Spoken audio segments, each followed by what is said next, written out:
ముందుగా హెడ్లైన్స్. రైతులకు good news చెప్పిన ఏపీ ప్రభుత్వం. కేబినెట్ భేటీలో పలు కీలక నిర్ణయాలు వెల్లడి. తెలంగాణలోని రైతులకు గుడ్ న్యూస్ చెప్పిన కాంగ్రెస్ సర్కార్. రాష్ట్రంలో మరో కీలక పథకం అమలు. పసిడి ప్రియులకు అలర్ట్. మళ్లీ రికార్డ్ గరిష్టాలకు పసిడి రేట్లు చేరువ. తెలంగాణ రైతులకు గుడ్ న్యూస్ చెప్పిన రేవంత్ సర్కార్. ఒక్కో జిల్లాకు 3 చొప్పున ఏర్పాటు. తెలంగాణలో ప్రతి ఇంటికి హై స్పీడ్ ఇంటర్నెట్. తెలంగాణ సర్కార్ తీసుకుంది కీలక నిర్ణయం. తెలంగాణకు కేంద్ర ప్రభుత్వం మరో శుభవార్త. 1000 కోట్లతో భారీ రైల్వే ప్రాజెక్టుకు ఆమోదం. జగ్గారెడ్డిపై ఎన్నికల సంఘం సీరియస్. జిల్లా ఎస్పీకి కీలక ఆదేశాలు ఇచ్చిన state election commissioner. CM Chandrababu అధ్యక్షతన జరిగిన ఏపీ కేబినెట్ సమావేశంలో కల్తీ నెయ్యి అంశాలతో సిట్ నివేదికపై మరోసారి మంత్రి మండలి చర్చించింది. ఇక ఏపీలో ఏ లివింగ్ ల్యాబ్ ఏర్పాటు విషయంలో NVIDIA భాగస్వామ్యానికి కేబినెట్ ఆమోదం తెలిపింది. అసైన్ ల్యాండ్స్ చట్ట సవరణ బిల్లుకు, తిరుపతిలో state data centre, disaster recovery centre ఏర్పాట్లకు కేబినెట్ ఆమోదం తెలిపింది. అమరావతిలో రివర్ ఫ్రంట్ అభివృద్ధికి PPP మోడల్లో అనుమతి ఇవ్వడంతో పాటు రామాయపట్నం పోర్ట్లపై నర్సింగ్ ప్రభుత్వ గ్యారంటీలకి మంత్రి మండలి ఆమోదం తెలిపింది. సీఎం చంద్రబాబు అధ్యక్షతన జరిగిన ఏపీ కేబినెట్ సమావేశంలో కల్తీ నెయ్యి అంశంలో సిట్ నివేదికపై మరోసారి మంత్రి మండలి చర్చించింది. ఇక ఏపీలో ఏఐ లివింగ్ ల్యాబ్స్ ఏర్పాటు విషయంలో NVIDIAతో భాగస్వామ్యానికి కేబినెట్ ఆమోదం తెలిపింది. అసైన్ ల్యాండ్స్ చట్ట సవరణ బిల్లుకు, తిరుపతిలో state data centre, disaster recovery centre ఏర్పాట్లకు కేబినెట్ ఆమోదం తెలిపింది. అమరావతిలో రివర్ ఫ్రంట్ అభివృద్ధికి PPP మోడల్లో అనుమతి ఇవ్వటంతో పాటు రామయ్యపట్నం పోర్ట్ రీఫైనలింగ్ కు ప్రభుత్వం గ్యారంటీకి మంత్రి మండలి ఆమోదం తెలిపింది. కేబినెట్ భేటీలో కీలక మార్పులు, నిర్ణయాలు తీసుకున్నారు. రాష్ట్రంలోని వార్డులు, సచివాలయాల పేర్లను స్వర్ణ వార్డ్, స్వర్ణ సచివాలయాలుగా మారుస్తూ కేబినెట్ నిర్ణయం తీసుకుంది. సోలార్ ఎనర్జీ ప్రాజెక్టుల కోసం అసైన్ భూములను కౌలుకి ఇచ్చేందుకు అనుమతిచ్చారు. దీని కింద ఏడాదికి ఎకరాకు 30,000 రూపాయల కౌలు, ప్రతి 2 ఏళ్లకు 5% పెంచేలా నిర్ణయం తీసుకున్నారు. ఇక జల జీవన్ మిషన్ కింద ఏపీకి రావాల్సిన 12,000 కోట్ల రూపాయల నిధులను విడుదల చేసేందుకు కేంద్రం అంగీకరించిందని, ఈ పనులను 3 ఏళ్లలో పూర్తి చేయాలని లక్ష్యంగా పెట్టుకున్నట్లు సీఎం తెలిపారు. పంటల సాగులో రైతులు ఎదుర్కొనే ప్రధాన సమస్య నకిలీ విత్తనాలు. ప్రస్తుతం మార్కెట్లో నకిలీ విత్తనాలతో అనేక మంది రైతులు నష్టపోతున్నారు. నకిలీ విత్తనాలను విత్తనం ద్వారా సరియైన దిగుబడి రాక అప్పుల పాలవుతున్నారు. ఈ నేపథ్యంలో రైతులకు తీపి కబురు చెప్తూ తెలంగాణ ప్రభుత్వం కీలక నిర్ణయం తీసుకుంది. పంటల సాగులో రైతులు ఎదుర్కొనే ప్రధాన సమస్య నకిలీ విత్తనాలు. ప్రస్తుతం మార్కెట్లో నకిలీ విత్తనాలతో అనేక మంది రైతులు నష్టపోతున్నారు. నకిలీ విత్తనాలను విత్తడం ద్వారా సరియైన దిగుబడి రాక అప్పుల పాలవుతున్నారు. ఈ నేపథ్యంలో రైతులకు తీపి కబురు చెప్తూ తెలంగాణ ప్రభుత్వం కీలక నిర్ణయం తీసుకుంది. నాణ్యత, అధిక ఉత్పాదకత, దిగుబడుల సాధన లక్ష్యాలతో దేశంలో మొదటిసారిగా విత్తన సహకార సంఘాలను ఏర్పాటు చేయాలని రేవంత్ రెడ్డి సర్కార్ నిర్ణయించింది. ప్రొఫెసర్ జయశంకర్ అగ్రికల్చర్ యూనివర్సిటీ ఆధ్వర్యంలో ఏర్పాటయ్యే ఈ సంఘాలకు నాబార్డ్ ఆర్థిక సాయం అందించనుంది. ఈ విత్తన సహకార సంఘాల ద్వారా నాణ్యమైన విత్తనోత్పత్తి చేయించడం, వాటిని బ్రాండింగ్ ఇచ్చి రైతులకు నేరుగా పంపిణీ చేయడం ప్రాజెక్ట్ ప్రధాన లక్ష్యం. ఇందులో రాష్ట్ర వ్యవసాయ సహకార శాఖలు భాగస్వాములుగా ఉంటాయని అధికారులు చెబుతున్నారు. ప్రతి ఏటా నకిలీ విత్తనాల వల్ల అనేక మంది రైతులు నష్టపోతున్నారు.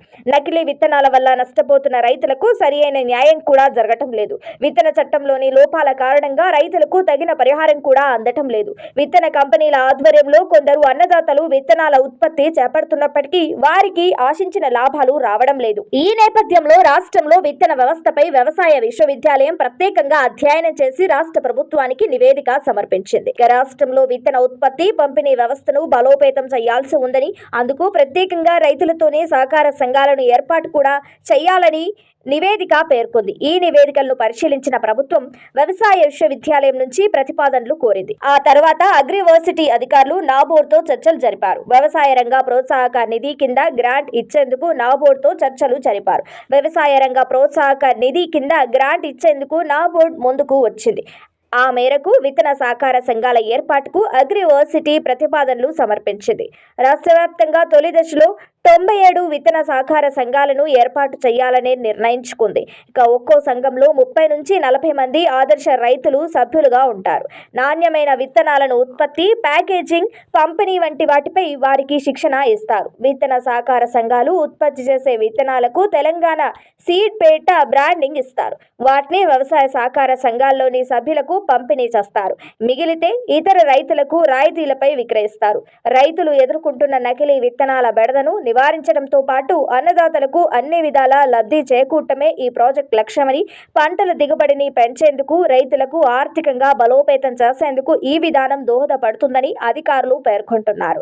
వానాకాలం సీజన్ నాటికి విత్తనాలను పంపిణీ చేసేలా కార్యాచరణ సిద్ధం చేస్తున్నట్లు అధికారులు పేర్కొన్నారు. గత నెలలో రికార్డు గరిష్టాలకు తాగిన బంగారం, వెండి రేట్లు వెనక్కి దిగివచ్చిన సంగతి తెలిసిందే. అయితే మళ్లీ ఇప్పుడు వరుసగా పెరుగుతూ ఆందోళన కలిగిస్తున్నాయి. అయినప్పటికీ కూడా ఆల్ టైమ్ హై స్థాయి కన్నా దాదాపు 20,000 తక్కువగానే ఉన్నాయని ట్రేడ్ వర్గాలు చెబుతున్నాయి. కొనుగోలు చేసేందుకు ఇది సరైన సమయంగా చెబుతున్నారు. అంతర్జాతీయంగా నెలకొన్న అనిశ్చితితో బంగారంలో పెట్టుబడులు పెట్టే వారి సంఖ్య పెరుగుతోంది. అంతర్జాతీయంగా నెలకొన్న అనిశ్చితితో బంగారం పెట్టుబడులు పెట్టే వారి సంఖ్య పెరుగుతుందని, పసిడి రేట్లు మరింత పెరుగుతాయని అంచనా వేస్తున్నారు. మరోవైపు దేశీయంగా ఈ ఫిబ్రవరి 19వ తేదీ నుంచి పెళ్లిళ్ల సీజన్ మొదలవుతుంది. పెళ్లి అంటేనే బంగారంతో ముడిపడి ఉంటుంది, ఖచ్చితంగా ఉండాల్సిందే. దీంతో జ్యువెలరీ షాపులు కొనుగోలుదారులతో కిటకిటలాడుతుంటాయి. ఇలాంటి తరుణంలో బంగారం ధరలు వరుసగా పెరుగుతూ ఆందోళన కలిగిస్తున్నాయి. మరి ఫిబ్రవరి 12వ తేదీన హైదరాబాద్ మార్కెట్ గోల్డ్, సిల్వర్ రేట్లు ఎలా ఉన్నాయో ఇప్పుడు చూద్దాం. అంతర్జాతీయ మార్కెట్లో పసిడి ధరలు క్రితం రోజు స్వల్పంగా దిగివచ్చిన సంగతి తెలిసిందే. అయితే ఈ రోజు మళ్లీ రేట్లు పెరిగాయి. స్పాట్ గోల్డ్ రేట్ ఔన్స్ కు $46.43 మేర పెరిగింది. దీంతో ఔన్స్ పసిడి మళ్లీ 5,054 మార్క్ దాటింది. ఇక స్పాట్ సిల్వర్ రేట్ ఔన్స్ కు 2.33% మేర పెరిగింది. దీంతో ఔన్స్ వెండి $82.59 వద్ద ట్రేడ్ అవుతుంది. హైదరాబాద్ మార్కెట్లో పసిడి ధరలు వరుసగా పెరుగుతున్నాయి. ఇక 22 క్యారెట్ల బంగారం రేటు 10 గ్రాములపై 750 మేర పెరిగింది. దీంతో తులం బంగారం ధర 1,46,300 వద్ద ఎగబాకింది. ఇక 24 క్యారెట్ల బంగారం రేటు తులంపై 820 మేర పెరిగింది. దీంతో 10 గ్రాముల రేటు 1,59,600 వద్ద చేరుకుంది. తెలంగాణ ప్రభుత్వం రైతు సంక్షేమం కోసం మరో కీలక నిర్ణయం తీసుకుంది. ప్రస్తుతం రైతులను నకిలీ విత్తనాల సమస్య తీవ్రంగా వేధిస్తుండగా, ఇక ఆ సమస్య లేకుండా నాణ్యమైన విత్తనాలు రైతుల సహకారంతో తయారు చేసేందుకు రాష్ట్రంలో విత్తన సహకార సంఘాలను ఏర్పాటు చేయాలని భావిస్తోంది. ప్రతి జిల్లాలో 3 చొప్పున ఈ సంఘాలు ఏర్పాటు చేసి విత్తనోత్పత్తి చేయనున్నారు. రైతులు ఎదుర్కొనే ప్రధాన సమస్య విత్తనాల ఎంపిక. ప్రస్తుతం మార్కెట్లో నకిలీ విత్తనాల బెడద ఎక్కువగా ఉండగా, వాటి కారణంగా రైతులు మోసపోతున్నారు. సరైన పంట దిగుబడి రాక పెట్టుబడులు పెరిగి అప్పుల పాలవుతున్నారు. ఈ నేపథ్యంలో రైతులకు తీపి కబురు చెప్తూ తెలంగాణ ప్రభుత్వం కీలక నిర్ణయం తీసుకుంది. నాణ్యత, అధిక ఉత్పాదకత, దిగుబడుల సాధన లక్ష్యాలతో దేశంలో మొదటిసారిగా విత్తన సహకార సంఘాలను ఏర్పాటు చేయాలని రేవంత్ సర్కార్ డిసైడ్ అయింది. ప్రొఫెసర్ జయశంకర్ అగ్రికల్చర్ యూనివర్సిటీ ఆధ్వర్యంలో ఏర్పాటయ్యే ఈ సంఘాలకు నాబార్డ్ ఆర్థిక సాయం అందించనుంది. ఈ విత్తన సహకార సంఘాల ద్వారా నాణ్యమైన విత్తనోత్పత్తి చేయించడం, వాటి బ్రాండింగ్ ఇచ్చి రైతులకు నేరుగా పంపిణీ చేయడం ప్రాజెక్టు ప్రధాన లక్ష్యం. ఇందులో రాష్ట్ర వ్యవసాయ, సహకార శాఖలు భాగస్వాములుగా ఉంటాయని అధికారులు చెబుతున్నారు. మొదటి దశలో రాష్ట్ర వ్యాప్తంగా 97 విత్తన సహకార సంఘాలు, అంటే జిల్లాకు 3 చొప్పున, ఒక జిల్లాలో 4 చొప్పున ఏర్పాటు చేయాలని నిర్ణయించుకొచ్చింది. మొదటి దశలో రాష్ట్ర వ్యాప్తంగా 97 విత్తన సహకార సంఘాలు, అంటే జిల్లాకు 3 చొప్పున, ఒక జిల్లాలో 4 చొప్పున ఏర్పాట్లు చేయాలనే నిర్ణయానికి వచ్చింది.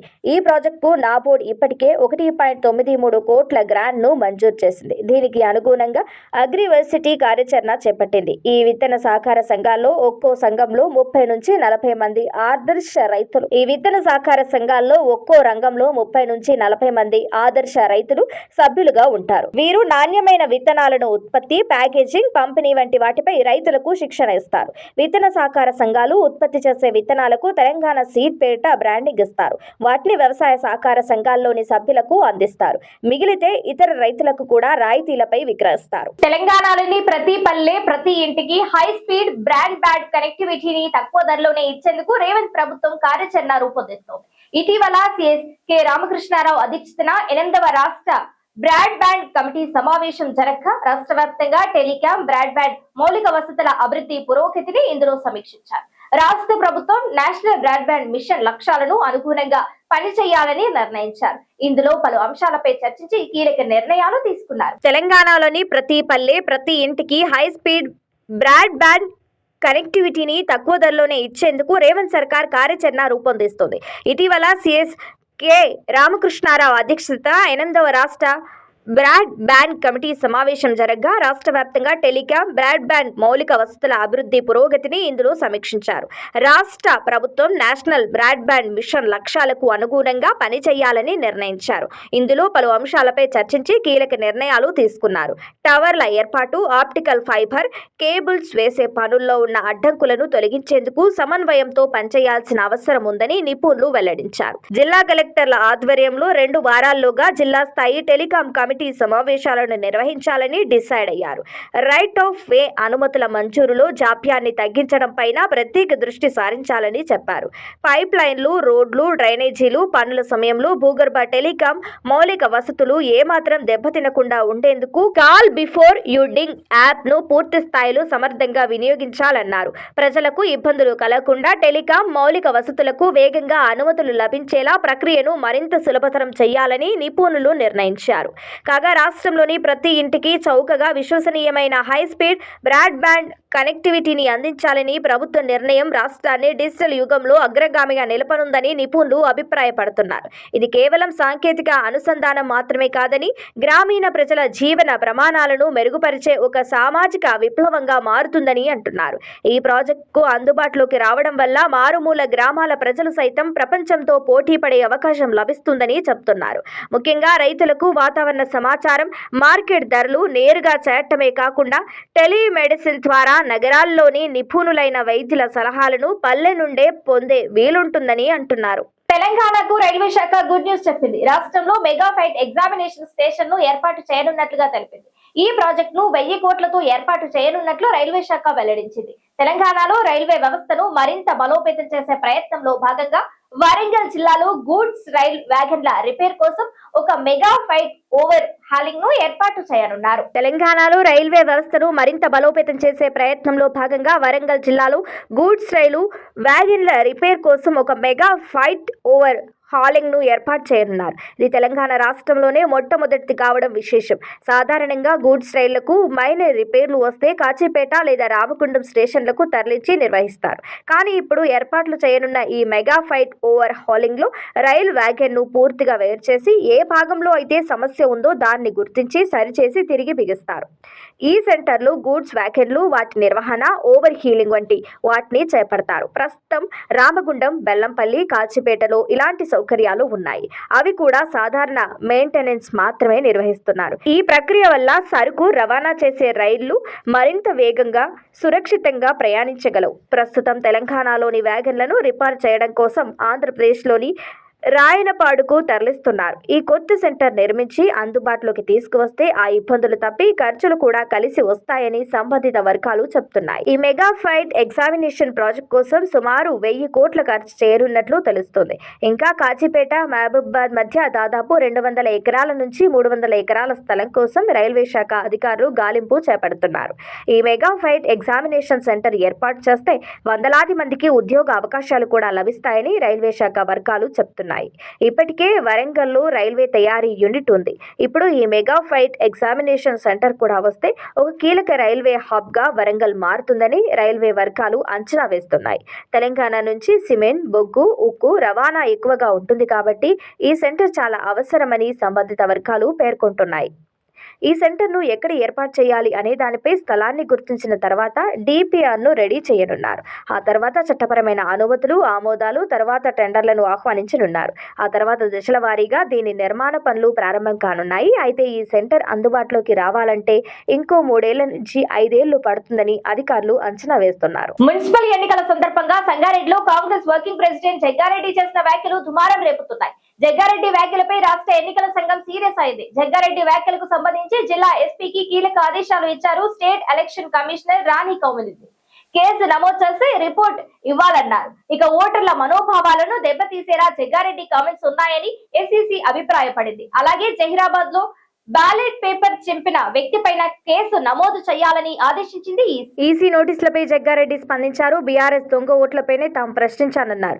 గత ప్రభుత్వ హయాంలో ఒక్క వార్డులోనే 300 దొంగ ఓట్లు చేర్చారని, అవే ఓట్లను ఇప్పుడు మున్సిపల్ ఎన్నికల్లో వేయించారని ఆరోపించారు. ఈ దొంగ ఓట్లను తొలగించడంలో ఈసీ విఫలమైందన్నారు. దొంగ ఓట్లను తొలగించకుండా తిరిగి మాపైనే కేసులు పెడుతున్నారని ఆగ్రహం వ్యక్తం చేశారు. మున్సిపల్ ఎన్నికల సందర్భంగా సంగారెడ్డిలో తీవ్ర ఉద్రిక్త పరిస్థితులు నెలకొన్నాయి. కాంగ్రెస్ వర్కింగ్ ప్రెసిడెంట్ జగ్గారెడ్డి హల్చల్ చేశారు. 34వ వార్డులో పోలింగ్ బూత్ లోకి చొచ్చుకెళ్లేందుకు ఆయన యత్నించడం వివాదానికి దారితీస్తుంది. కాంగ్రెస్ అభ్యర్థి చొక్కాను సీఐ పట్టుకున్నారంటూ మండిపడ్డారు. బీఆర్ఎస్ అభ్యర్థి రిగ్గింగ్ కు పాల్పడ్డారంటే సీఐ వారిని సహకరిస్తున్నారని ఆరోపించారు. అలాగే ఆ సీఐపై మరిన్ని ఆరోపణలు చేశారు. పోలింగ్ బూత్ నుంచి సీఐ బయటికి రావాలంటూ జగ్గారెడ్డి హంగామా చేశారు. ఇక పోలింగ్ బూత్ దగ్గర జగ్గారెడ్డి ఆవేశంతో ఊగిపోయారు. సర్ది చెప్పేందుకు వచ్చిన పోలీసు ఉన్నతాధికారులతోనూ ఆయన వాగ్వాదానికి దిగారు. ఇది ఇవాళటి బులెటిన్. మరో బులెటిన్ తో మళ్ళీ కలుద్దాం. Stay on TS24 news.